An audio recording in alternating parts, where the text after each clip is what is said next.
Good morning, Macalomi homies. I am gonna wait for Miss Claire to pop on here. But are you guys so excited? I'm super stoked. Let's see. Hello, hello. Good morning. Waiting now for Claire to come join us. There she is. I see she just popped in. See if we can get her on here. I've never done a dual. Let's see. View.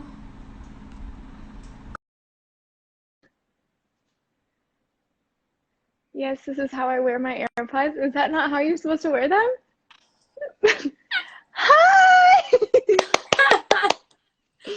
Hi, cutie. Pretty How are wild. You? Oh my goodness. Wow. How are you? I'm good. It's so wild though that it's 9 o'clock in the evening here, and it's 9 o'clock in the morning for you. I've got my evening cup of tea. I have my coffee. Well, I'm starting to make my coffee. This is like my most sacred time of the morning. I'm like, having a coffee just gives me like, do you drink coffee yet or no? You don't drink coffee, right? I drink decaf coffee. Yeah, Ooh, I've been drinking getting decaf. wild. I know. Slow me down. Does it still give you like a caffeine rush? I don't even know. It has got some caffeine in. I think if you're a hardcore coffee drinker, then it probably wouldn't. But because I didn't drink caffeine for nearly 3 years, for me it's enough. Yeah, I remember like you and Danielle, it was like matcha, and you're like, whoa. Yeah, no, I haven't drank matcha in a while. I'm on the peppermint tea right now, but yeah, thank you for having me though. This is really exciting. Yes. So I'll just do like a quick little intro of what this is, and then because I didn't really explain it, I was just like, hey, wanna go? I was like, Laura, how do I even join a live? I've got no idea. Wanna come hang out? But yeah, so for anyone that is just tuning in, my name is Laura Martin. I am a binge drinking, self-sabotaging, binge eating teacher turned CEO. All of the labels. Of all the things of a CEO of a now thriving online company called Healing Happy that helps people suffering from anxiety and depression to heal using nutrition.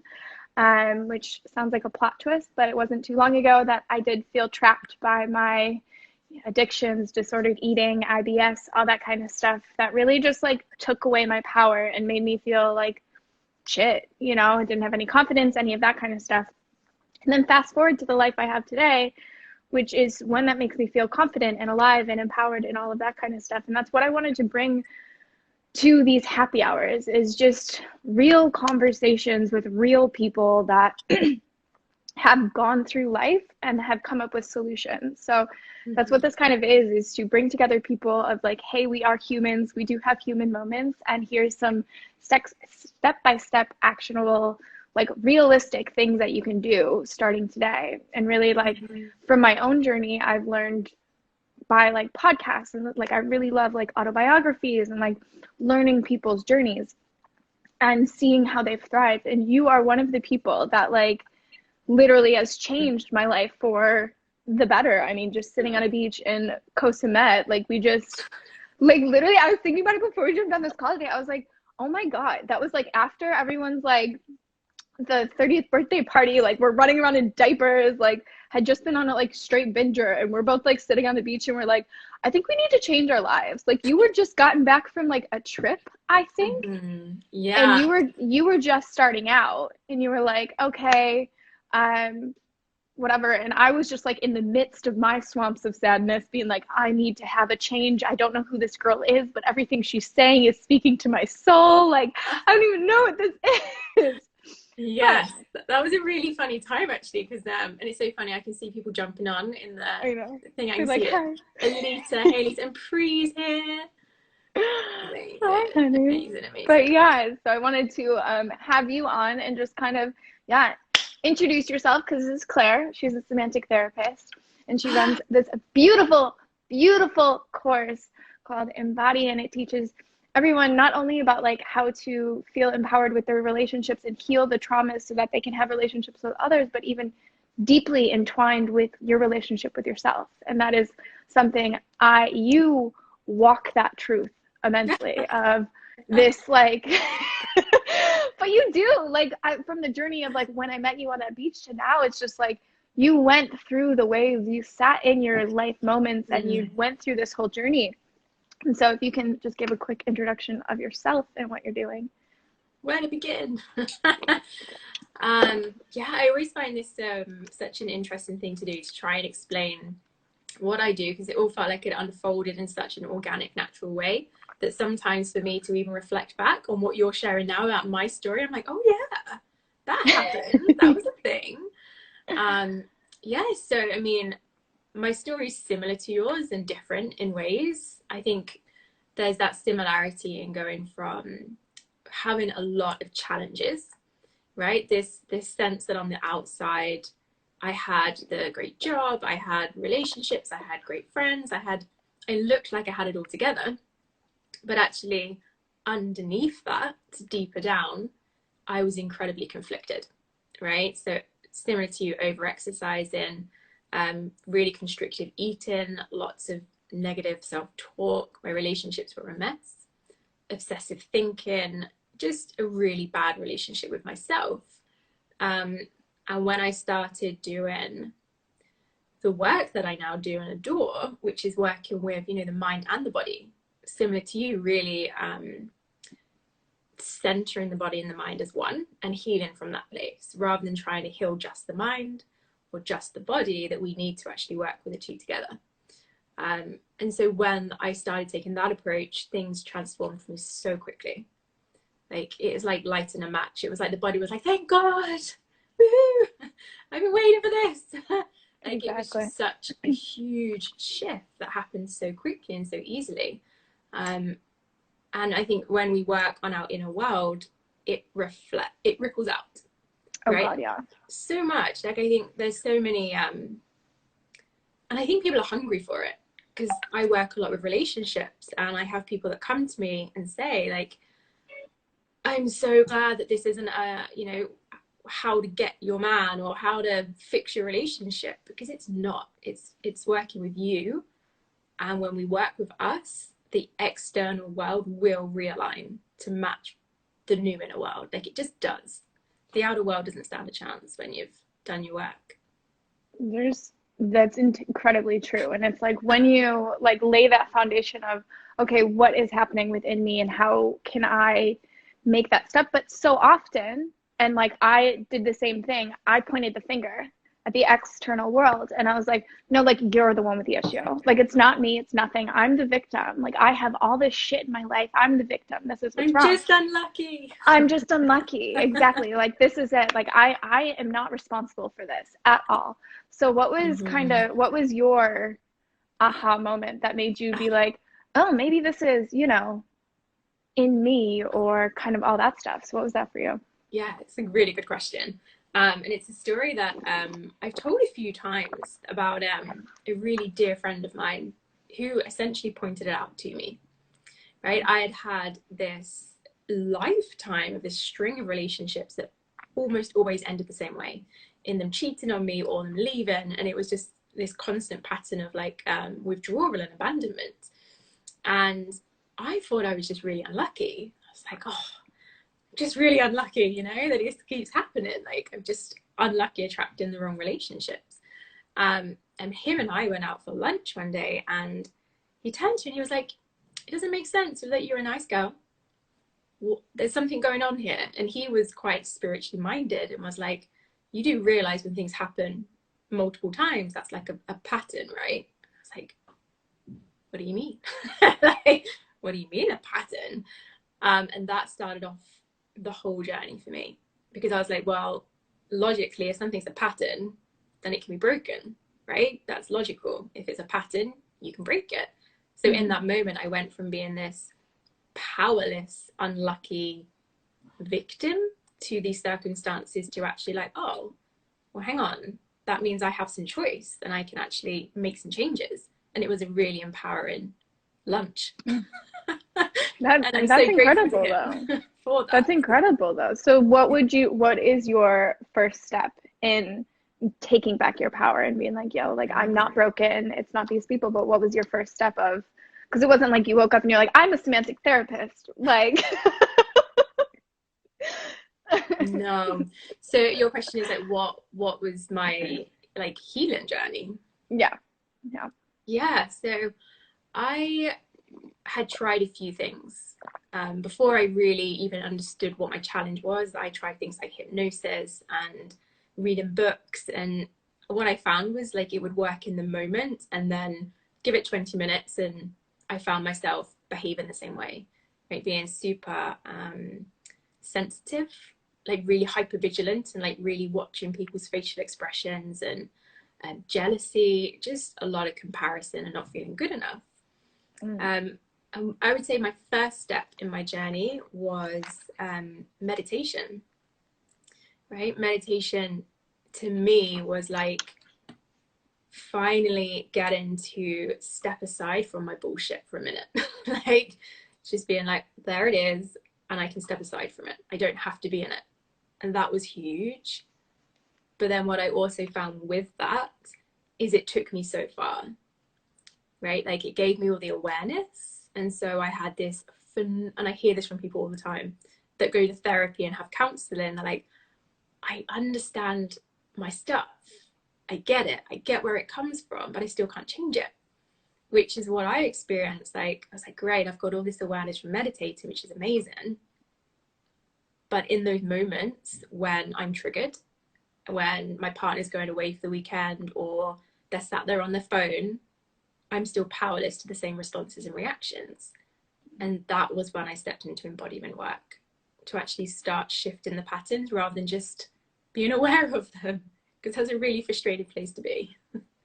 I think that's the common nature, right? Like we are mindful of it, and then our inner mean bitch gets even meaner, because like you're like, well, why are you still doing this? Like, you know you're doing it, stop doing it. And then it's just like this hyper, but that's the perpetuation, and then we escape in other means and we do this other stuff, and we're just so mean to ourselves.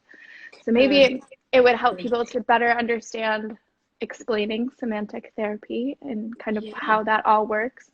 So, somatic therapy. Somatic, sorry.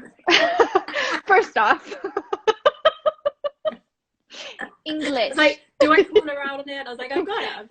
Yeah, you do. I got it. I'm just reading a comment here. I agree, it's hard to link our subconscious to the thoughts in our consciousness. Oh, so much. And I think that's power.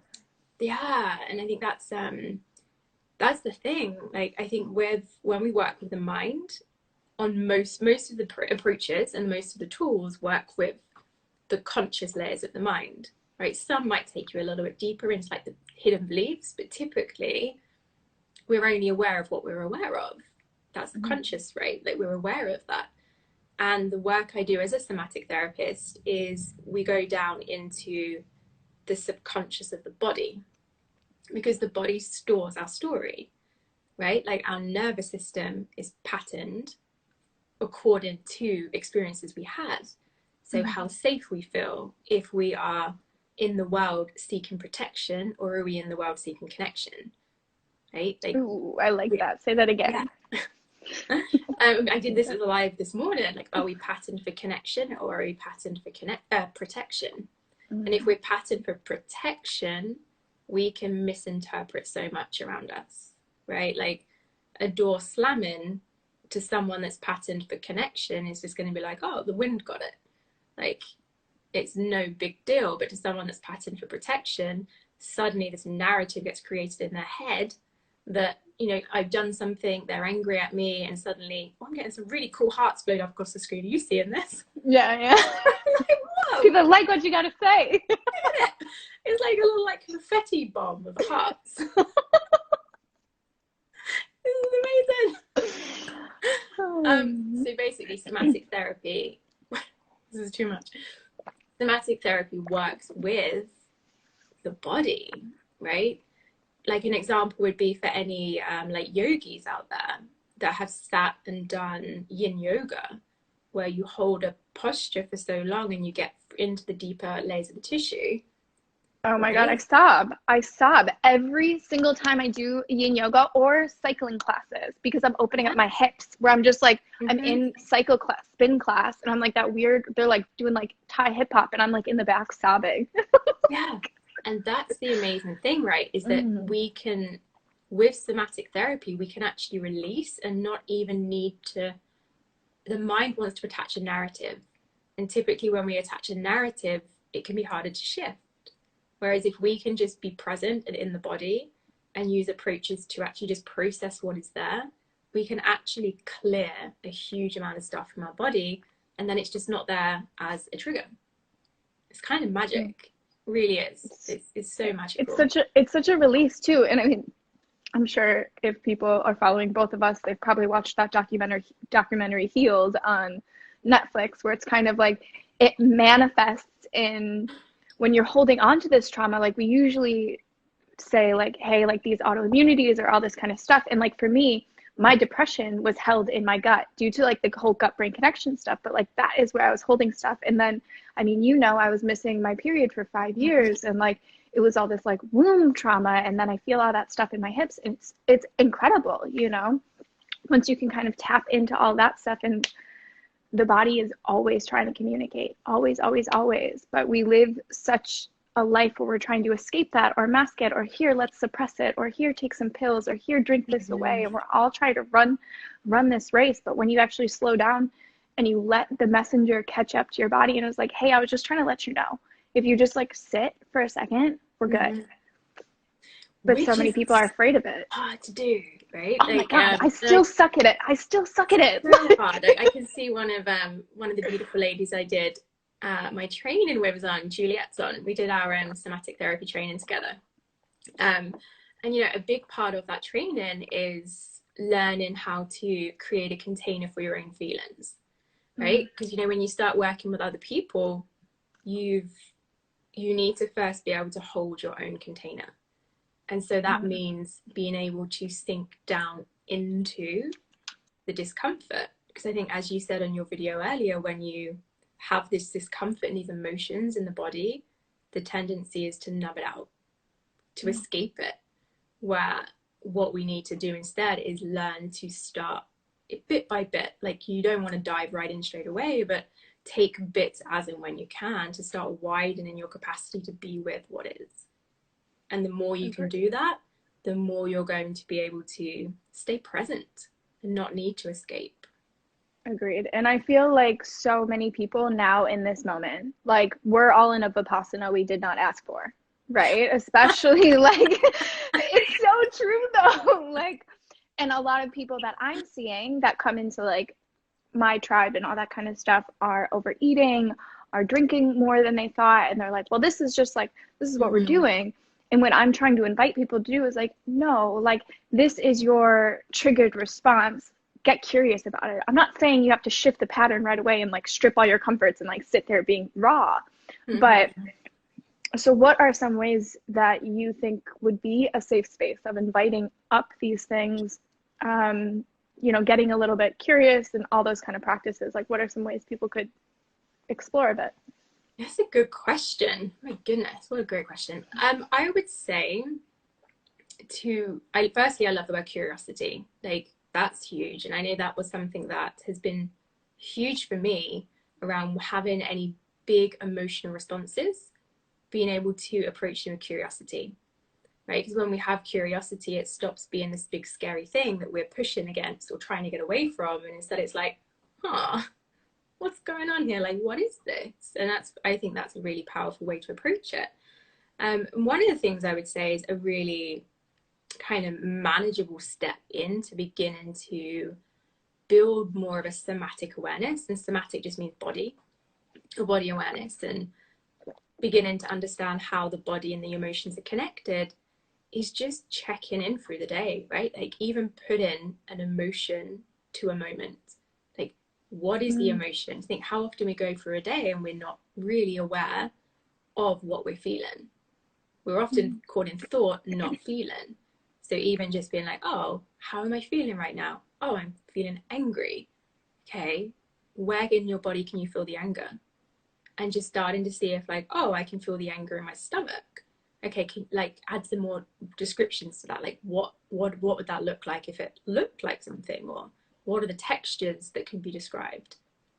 And that is such an amazing way to start developing a somatic vocabulary, starting to really be able to trace it into the body. And tracing it into the body is the beginning in order to be able to start moving it from the body, right? Allowing it to actually shift and process. 100%. And that's, and I know like a lot of us, when we are feeling that, and I'm trying to encourage people to take breaks through the day to check in, because now we're all working from home and we're all struggling with work being, I mean, you and I are both kind of used to it because it's been our life for a while, but like the same. nothing's changed. But like people that are new to this whole platform of work being there and taking breaks, but they're not forgetting about screen time. And then come 2 p.m. they're like, oh shit, I haven't eaten yet. So then they're scrounging and then they get mad at themselves. And then it's this whole perpetual cycle. So like tapping in with ourselves and being like, hey, how am I feeling right now? And answering that with permission. Like even if it is anger, I think, well, I know that speaking truth into how you're actually feeling is a scary fucking thing. And sitting there and like being like, oh, I'm angry. That's okay. Like that doesn't have to mean that's bad. It's just, it just is. And we're taking away that kind of connotation of what it is. I know when we were working together, some things like I got scared around like womb and like all that kind of stuff, but it was nice to just be like, just give it a color. Like as simple as that, give it a color, give it a name, give it a feeling. And I was like, oh, it's not that scary to go in. Yeah. Like it's not, it's just like it's a thing. It's not this heavy weight, oh, we're going to go into like your trauma and talk all this. It was just like, just give it a color. Like that's all it is. Give it some like permission to grow and manifest. And like, I think that's just like, that's the curiosity. That's the permission to actually dive a little bit deeper. 100%. And I think you touched on something really important there, which was a really big part of my journey. Was I think sometimes we have a reluctance to connect to emotions because we almost have a secondary feeling on the feeling, like, oh, I'm feeling anger. Oh, that's bad, right? Like, oh, shame, like push that down. Like, we don't want to feel anger because you learned somewhere that anger is scary or anger is dangerous. Anger is just a really awesome, fucking powerful emotion. It's not bad, right? If you don't feel anger, how are you going to feel joy? Right? You've got to feel both ends. I think and obviously a lot of the work I do is around relationships. And, you know, something I talk a lot about, especially in my one-to-one clients, is you feel angry, great. Like, how are you going to express and mobilize that in a way where it doesn't get projected onto somebody else, right? Because that's the problem, as anger gets flooded onto another person. That's the challenge. Like, anger is not bad. Like, how do you want to move it? How do you want to mobilize it so you don't actually harm someone else with the anger you're feeling? Like, that for me is really important. Oh gosh, yeah. So talking about relationships, how our relationships are a reflector of like our internal battles and all of this kind of stuff, you know, as opposed to pointing that finger and saying like, it's you, that's the problem, that you're the cheater, that's the issue, all these cheaters, it's their problem, not mine. So kind of let's dive into the, like your specialty, right? Like all relationships and all that stuff, kind of dive into that. Definitely. And I think the thing is that it's not so much, I think it can almost become like a hot potato of like, oh, I'm not to blame, they're to blame, or oh, they're not to blame, I'm all to blame. And then we can become taking on more responsibility than we should for a dynamic. And something I remind people of always is you're only ever 50% responsible for a relationship, right? You're responsible for all of your 50%, but still only your 50%. You can't control another person, right? Like that's ultimate. But I think instead it's like, instead of blame, again, the word curiosity, like seeing in this moment, if I have strong feelings around something they're doing, the tendency can be to say, well, if you stop doing that, I'm going to feel better. If you could just do this, then we'd be okay. And instead of going, if you could just, instead spin that around and be like, okay, well, how am I feeling about this? Right? If they're going out on the weekend and I think, oh, well, if they would just stop going out partying, you know, we'd be okay. Well, actually, okay, them going out partying, what are your feelings around that? Right? What are your fears? What might those fears be connected to? Is there a time you can remember early in your life where you felt fearful that you were going to be abandoned? And you can kind of trace it back to the source. And then when we heal that source, that trigger is no longer a problem. Because when it comes up, you're like, oh, it's because of that. And it just loses its power. But I think typically we tend to expect other people to accommodate the way we feel, which, you know, that's control, essentially, trying to control another person to make ourselves feel comfortable. Which so true.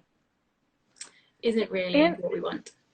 And we also turn to other people to heal us, to fix us, right? And that's just so much weight in the game. And I think, I know for a lot of people that do follow me, it's more so like the single women. So what would you kind of speak on with starting that inner work and how that's a reflection of like, oh, I'm single, it's this place, like this is how it is, and that kind of perpetual thing, and I only attract the bad guys and all that kind of stuff. So what would you say is like for me personally, that was a huge thing for me. I was like, I only attract addicts, like what the hell, like all this stuff. And then I realized that was my relationship pattern, that was my vibration, because I hadn't healed the wounds of my mom and my stuff. And so that's what I vibrated in. And it was this whole thing where I was like, I have these amazing friends, like amazing. What the hell is with my relationships? I'm so confused. Da, da, da, da. And then finally I was like, oh, it's me. And like, that's why I'm so thankful that like our paths crossed, because that was the moment that like we were sitting on the beach and I was like, oh, he's here because of me. Like, it's not because he's doing drugs and all this kind of stuff. It's actually because this is my vibration, and this is not that I'm at fault, right? Like there's a difference between fault and responsibility. And the difference is like, I was responding to a certain situation that I wasn't, you know, pulling myself out of it and being like, hey, you deserve more love than this. You deserve this stuff. And so something that like people struggle with, right, is how do you get to that self-love to heal that kind of trauma and belief system and all that kind of stuff, even if you're not in partnership, you know? Yeah, I mean, it's a huge question, definitely. And I think something you said there that came up for me as you were talking was something I constantly ask myself is, what is this teaching me about me? Right? Because I think, again, we don't want to take on all the responsibility and say, well, this is all me, it's none of them, because that's not going to lead us into healthy boundary setting. But instead, okay, what is this teaching me about me? And doing the work. Like, what I find coming up so often with a lot of the people that I work with is there's just a lack of clarity. Like, if we are single and we don't know what kind of relationship we are going to attract, and we don't have the confidence in the type of relationships we're attracting, we need to do the work first, right? You've got to do the work first. And yes, you can enter into a relationship, but the chances are, until you've done that work, you will keep attracting in the same experiences, right? It will keep happening. I mean, my goodness, I repeated the same cycle. I think, which is why I love what I do so much, because I feel like I really took one for the team. You know, I did a solid decade. 2 decades? How long was I dating? You're like, how old am I? I did a lot of relationships and a lot of dating, and I feel like I just wish someone had had this conversation with me, you know, and been like, hey, there's something here. Like, if you keep having the same relationships, if you keep attracting the same people, if you keep having the same fight in arguments, what is this teaching you about you? Because the same thing will keep coming up until it's healed, which is a gift and a frustration, depending on how much you have to heal. And typically, the more troublesome your relationships, the more there is to heal. Yeah. Right? Agreed. If your internal world is in chaos, you're going to attract chaos. If your internal world is safe and secure, you're going to attract safety and security in your relationships. It's so hard though. It's so fucking hard. Like, that's where I'm currently at, right? Like, that's what has been coming up for me in quarantine, where I was just like, oh, relationships is the next step. And then it was like, oh, but I don't know if I'm ready, because I'm at a space, like, personally, where I'm like, okay, I'm just now healing the abuse and the traumas and stuff, right? That was 2 years ago. Like, it takes that much time. But, and there's no time limit on any of that. I'm sure it'll continually be triggered. It's just the way you respond to it, right? But it's definitely one of those things where I was like, ooh, I have to go back out there and like get my heart broken. Maybe. But like, you also get to trust yourself to crack that open. But a big thing that was coming up for me and looking at your content and seeing all of the things that you're giving to this world, I'm just like, ooh, this really does start with me, and having to ask these deeper questions, because like I mask myself in work, I mask myself in like friends, and I'll make an excuse of all these other things, as opposed to being like, oh, the inner work I have to do is how vulnerable am I with myself when it comes to love? You know, like I am like I meditate, I do all that stuff, I journal, I'm very reflective, all that kind of stuff. But when it comes to intimacy, that terrifies the shit out of me, you know? And that's where you're like, well, I can't go into a relationship if I can't even do that with myself, you know? 100%. And so it's one of those things where it's like, even if you're single, you got to fucking do the work. Like it starts do with it you. When you're single, please. Yeah. like you don't have to. Of course you can do it in a relationship. You absolutely can do it in a relationship. But I think what can be a frustration for a lot of people in relationship that do the work is typically, right, if you're on a particular frequency together, and if one of you kind of raises up, which you have to do, right, you've got to do your work if you want a better life and to break your patterns, and then the other person is either going to not raise up with you or they're going to raise with you, one of the two. But I know, you know, it is easier on our own, of course, to do a lot of the work, but then also on the other side of that is there will be certain things you cannot work through until you're in a relationship. Right? There are going to be triggers that only get triggered when you get into a relationship.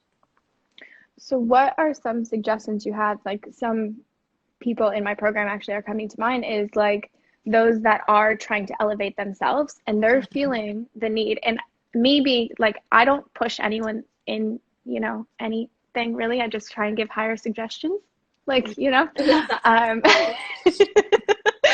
But I do see some of the women in my course where they're struggling because their partner isn't elevating. And so they're going like here, and then they're going here, and then they're going here, and then they're going here, and then they're feeling this pull of their partner. And I'm trying to be like, don't you see your response in that? Like the things you have taught me where it's like, you can't bring them with you. You have to show them, lead them by example. So what are some kind of tools that maybe someone has taken this unexpected Vipassana as a time to elevate themselves in quarantine, and the frustration is coming out with their partner, that they're like, how do I get you?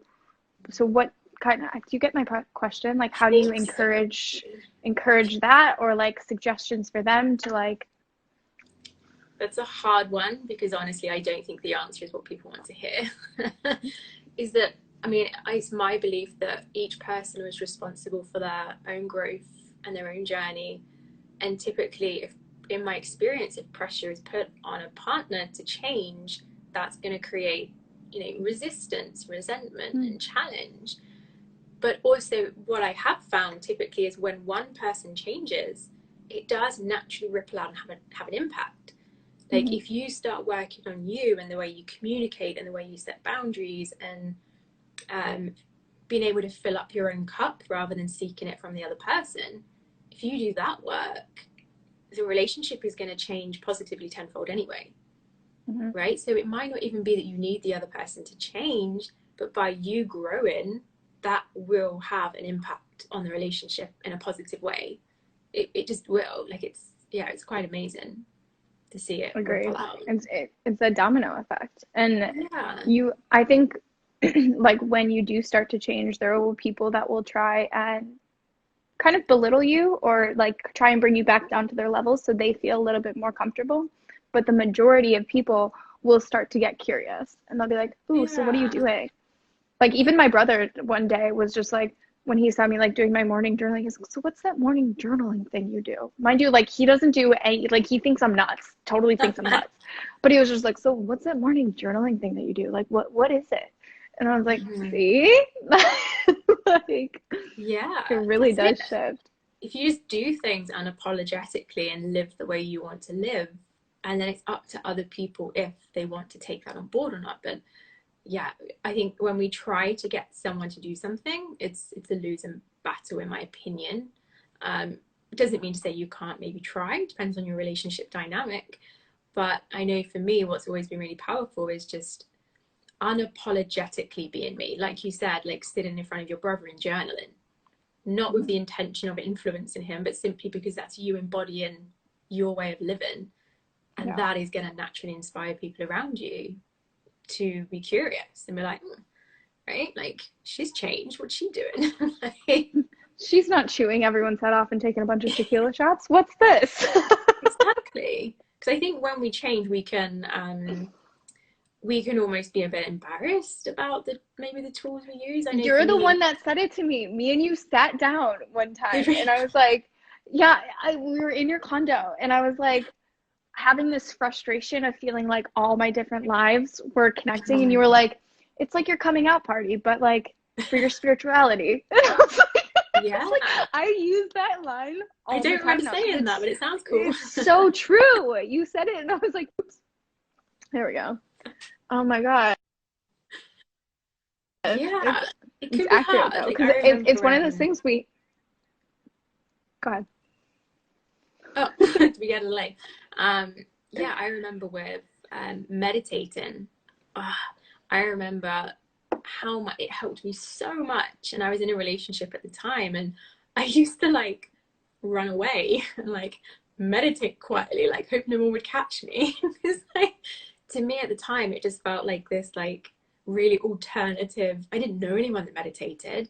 I just knew it made me feel really, really good, and it brought everything back down, and I could see clearly. In like 10 minutes, I'd be like this brand new person. People were like, "What did you do?" I'm like, just went for 10 minutes, sat down, like, literally sat in a corner. I used to hide it. I used to go into the bathroom and do like tapping, and like I was super secretive about it. Whereas now, I think sometimes I forget, because the practices I do are so a part of my way of being, that like I'll sit in like, I think I was in the immigration office, and I like was self-soothing, and I just like touching my heart, and like, and I'm sure it didn't even occur to me that that's not what a lot of people would do, but like I was nervous about being interviewed, so I was just automatically self-regulating. And now I just don't give a crap. Yeah, same. I like drop down because I get crazy like PTSD from hospitals, so I just like drop down and start like meditating and breathing in the middle of it. And everyone, like, to me, I don't even think twice, but like to other people it's like, what the hell are you doing? Like, why are you on the floor right now? It's always that. But that is a common belief. Actually, I kind of want to dive a little bit deeper into that. Is how do you get comfortable with making these practices? Say if you are someone that is curious about diving deeper into your spirituality or going on to these practices, and you're stuck, I mean, Thailand and our tiny little apartments. Say you want to do it, but you're kind of shy about it, and you have your roommates or you have your partner. What is a way that you can kind of dive deeper into your relationship with self without feeling self-conscious about it? It's a good question. And I would say, I mean, firstly, I would probably sit with what the fear is that comes up, like really digging into that, because that in itself, like when I talk about relationship, I'm not always just talking about intimate relationship, like even your relationship to a spiritual practice, or your relationship to confronting something that feels uncomfortable. Like, what is that relationship teaching you, right? Like if I go back to thinking about being in the relationship I was in and hiding the meditation in that relationship, I can see now that I was afraid of being judged. I was afraid on some deep level that I would then not be accepted, right? And really beginning to trace it back to what that is. And then the work I do in the program, we'd go even deeper than that and be like, okay, so there's your fear. What is the source of it? Like, how far back can we remember an event that we first thought that we, weren't good enough, or we weren't going to be accepted? And then we can process that and start working on that.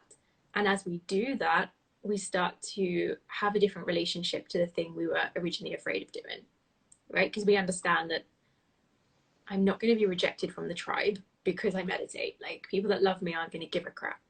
So really actually using that as an opportunity. Like, people that are single, you don't need to be in a relationship to do a lot of the work, because we're in relationship all the time. Like, your relationship to stress, your relationship to food, your relationship to quarantine. Like, we're always in relationship, right? So that doesn't entirely answer your question. It's like I think sometimes we have a desire to leap over to get to the place we want to be. So like we're here scared of meditating and we want to get to the place where we can. Well, got to do the work in the middle. Like, what's going on here? What's the relationship? What work needs doing? And reflecting inwards. That's beautiful. I love that. So some other things I wanted to kind of like tell us what your courses are and how people can learn more about all of that stuff. Because I think, I mean, I know in this moment, if you're not having like some profound thing come up in your life of just like, ooh, that's a trigger response. Ooh, that's that. Like, how do we sit with it? How do we go through it? And what can we look more of?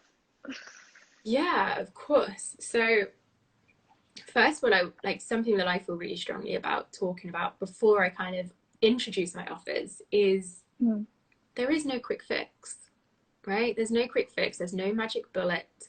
And that's something I'm really clear on, right? The program I offer, people have radical shifts in the first week. They do.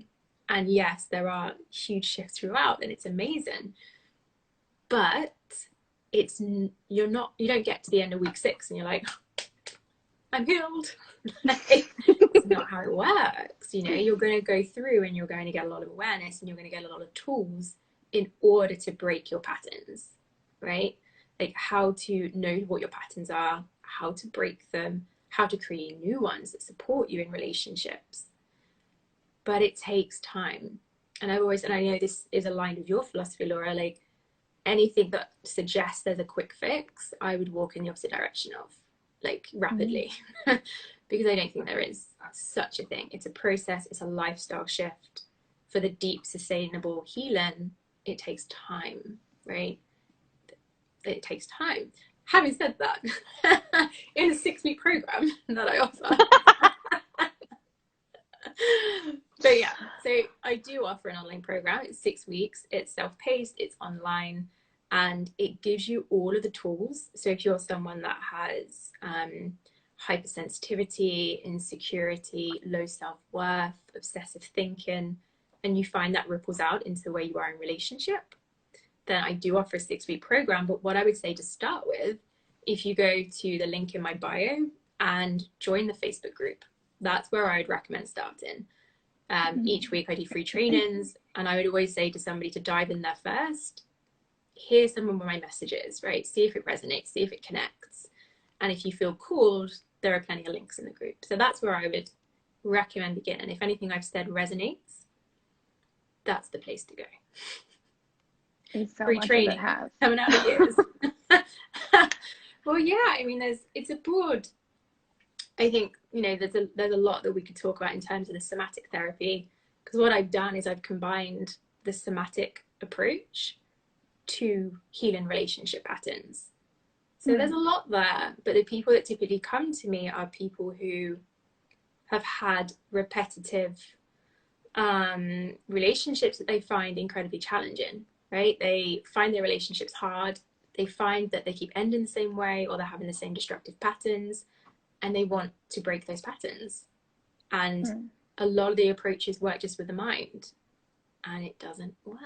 It works to a point, but it won't get you the whole way, in my opinion. So the program really gives you the body and the mind approaches to heal for good. And like, I could not agree with that more. Even yesterday, so I was actually on a call with my college boyfriend, who were still really good friends. Cute. And so he sent me a screenshot of I think he was on this call earlier. I don't know if he's still on it, but he sent me a screenshot of me going off on him, like when I was in college, just like angry, saying really mean things, like horrible things, of just like projecting and and all this kind of stuff. And we just like got on the topic of like how from that person to now, because so much of us, when we're feeling fear, when we're feeling all this stuff, it comes out as anger, and we take it out on the ones closest to us. So like, I love the work that you do, that it has nothing to do, and you've told me like stories of like people wanting to bring in their partners and all that kind of stuff, and you're like, it starts with you. Like it always, you are the one person you can control, and I'm offering you the invitation to explore that a little bit deeper. And yeah, it's scary. And it's going to be a continuous journey. Like, it's not like tomorrow you wake up and you're like, ooh, I'm good, I'm about to get Prince Charming, like, da-da-da-da, like that. You're That's not millionaire. it. Yeah, like, that's not it. It's, here's some tools, because you are perpetually going to be triggered in your life. That's just the way it works. Even when you're married, you are going to be evolving with this human who is going, you're going to be going together, but you're going to be on this evolution. And so once you learn the foundation, you have your roots, and you can grow from there, and you can learn how to navigate through these situations. So it's not anger. So you're not sending really mean messages to people that don't deserve your wrath. Like, that's not how you communicate. That's not all this stuff. But to be able to identify, hey, I'm yelling right now. I'm feeling angry because I have this fear, and this is where this fear is. And then you can do your inner work to figure out, okay, this is where I'm feeling it, and releasing it, and dropping down, and, you know, doing all the practices that you embody so freaking beautifully through all of this. But you really do. Like, you're someone that leads by example of what the stuff, because I mean, like, you come into contact with so many people that, I mean, they write this stuff, but they're not walking their truth. And like, you embody it, and I've seen that, and now you have this beautiful relationship and all this kind of stuff, and this career and everything that you have built for yourself based off of walking in your truth and being authentic and being vulnerable and doing that work. And you like, it doesn't just stop by doing 6 weeks. That's the starting point to giving you your life back. And not even back, it's to start, you know, like it. And like, and here's the thing, like, I really don't have many triggers anymore, like, in truth. I really don't. Like, with the process I teach, when there is a trigger, I process it, I deal with it, I identify it, and then it no longer is a trigger, right? And each time one comes up, it's like, oh, great, now I can, done. And so, you know, really understanding that the capacity to have a secure relationship and what that means, I can see just how far away I was from that, and why I found things so hard, right? And actually to have like such an inner sense of just like, it's something that I'm so passionate about sharing, because I just remember thinking that is just, you had to manage it, and you don't. Like, that the work does, when we work with the body, it does clear the system. It just does, and it's amazing. So yeah, you don't have to just live with it and manage it. You can eradicate it to a certain degree, depending on your experiences, but it can be done 100%. If I can do it, anyone can do it. Exactly. And I mean, it's going beyond just like coping or managing or suppressing and doing all this stuff. It's like, no, you can actually release it. Like, you can actually be happy, and like, you don't have to, and even like, things may like cause a response, but then you heal that part. And I think that's why, like, this whole quarantine, I was like, nope, I'm being sober. Like, I'm not doing any of that. I'm not overeating. I'm not doing any of that. Because it was seeing and watching your lives and being in your groups and like seeing all that stuff. I was like, ooh, because like day one was triggered, and I was like, ooh, we're gonna get super uncomfortable and sit in that. Like, we're gonna do that. And then just like watching all the work that you have, and I'm like, nope, we're surviving. And then like laid on my floor and listened to an entire Beyonce album and like whatever, like went through it the way that I had. But like, it's definitely looking into, I've been doing like a lot of just like my yoga mat is literally right there, of just like hip openers and like releasing that, or like opening my heart and just like kind of feeling where it is in my body. And it's just, oh, I love the work that you do. Like, biggest fan. Amazing. Thank you. I love it too. And what I'd love to hear, Laura, like, as you know, keep the work you're doing, it sounds like you're beginning to go really deep into your emotions and learning, because as you're, I'm sure as you sat there being with those emotions in that moment, I am sure that there were other things releasing, right? Although your mind was like, I'm upset for this, I'm sure there was a lot more purging in that moment than actually maybe even realizing. And what I'd love to know is, in like, you know, 6 months or so of doing that work, if you notice any actual physical changes. Because like, my posture is radically different to what it was a year ago. Like, wildly different. Like, the the structure of my chest, my shoulders, like my traps, everything is just completely different. Oh, I remember your back, and it was like hurting and stuff. Yeah. So much, like just my entire physique has completely transformed because of the body work and just releasing, and the body gets to actually like correct itself. It knows how to do it. We just have to, like you say, get rid of all the distractions and just be with it as much as we can. Yeah. And that's funny that you say that, actually, because my right hip flexor gave out when I was in Japan recently visiting my brother, and I tore it when I was super young, but it gave out when I was running and doing hill sprints. And I was like, oh, and then all this stuff from past relationship came up and like flew back into my life, and now I've been like working on releasing and like feeling the trauma and actually healing. So now that you're saying that, I'm like, yeah, light bulb, duh, okay. And now it doesn't hurt anymore, and I can run again, which is funny. That's the magic, right? That's yes. Okay, we are coming up. Oh wait, go ahead. No.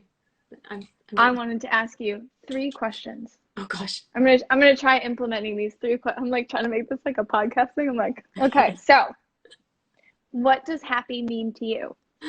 Ooh, tea in bed. Ooh, yes. Sorry to interrupt that this evening. If you could say 3 words to your younger self, what would they be? You are enough. Ah, yes. What is 1 word that you would use to describe your current state of being? Fluffy.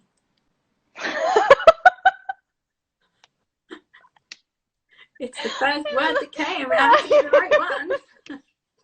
I love it. It's been a day. Flushy and fluffy. I love it. All right. Well, so where can people get in contact with you and all that stuff and bask in your fluffiness? Oh my goodness. One day if I'm like famous, that's gonna haunt me. Yes. I mean, I don't know. I guess, is my name tappable from the top? Is that a thing? No, I don't think so. Oh, okay. Then Embodhii. So Embodhii. Embodhii. Come and see me. Come and check out my free goodies at the link on my bio. Yeah. Join her awesome Facebook group with all the goodies and the lives and the awesome community and just like all the realness that's happening. It's a really lovely community. It really is quite a beautiful space. It really is. Come hang. Yes. All right. Well, thank you, my dear. This is so nice. Yeah, thank you for having me and creating this space. It's a really beautiful thing you're doing. So thank you. Thank you, honey. You're looking radiant as well. Thanks. I just finally got my hair done. That's good. Oh, good for you. I have not. But... It works. All right, my dear. Mwah. Love you. Thank you for coming on, and I'll chat with you soon. Thank you for having me. Bye.